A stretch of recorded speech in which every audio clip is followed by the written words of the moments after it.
Chapter 1 Prologue. November. Get up, work, chores, sleep, repeat. This was my life.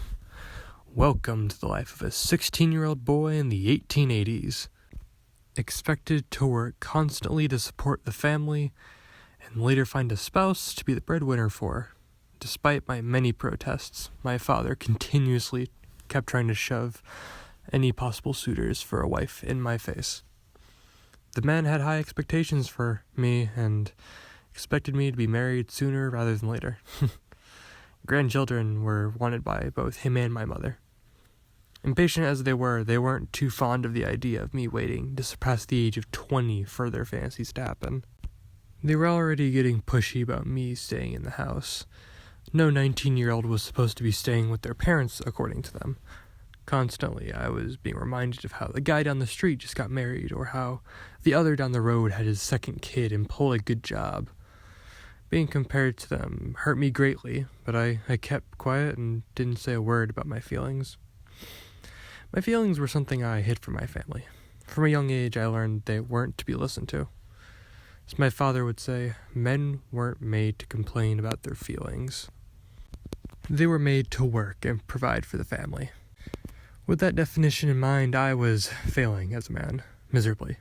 My father didn't hesitate to make that known either. Over and over, I heard how I was letting him down, and as his only son. Occasionally, he would bring up my childhood and past actions as a way to get under my skin. Around my early teens, I had a sudden change in fashion. Instead of wanting to wear suits or button-ups, I leaned towards dresses. This want for a dress drove my father insane, and he beat me numerous times for it. Mum was a lot more accepting and would occasionally let me try on some of her old dresses. Never did she think that I would go any further than a curiosity, but she quickly learned how much I loved them. Wearing a dress just made me feel so much more comfortable, and I was much more out there than I would have normally been. And unfortunately, Dad found out about the dresses, and out of anger, he burned them all right before my eyes. After that, talk of my desire to appear more feminine was banned unless it was used against me in an argument. In order to shut me up if we ever argued, he would send me to an asylum, as they would happily take me in for being insanely obsessed with girl things. I could have sworn the man thought I was a pervert or something. Femininity was frowned upon in men, especially by my father.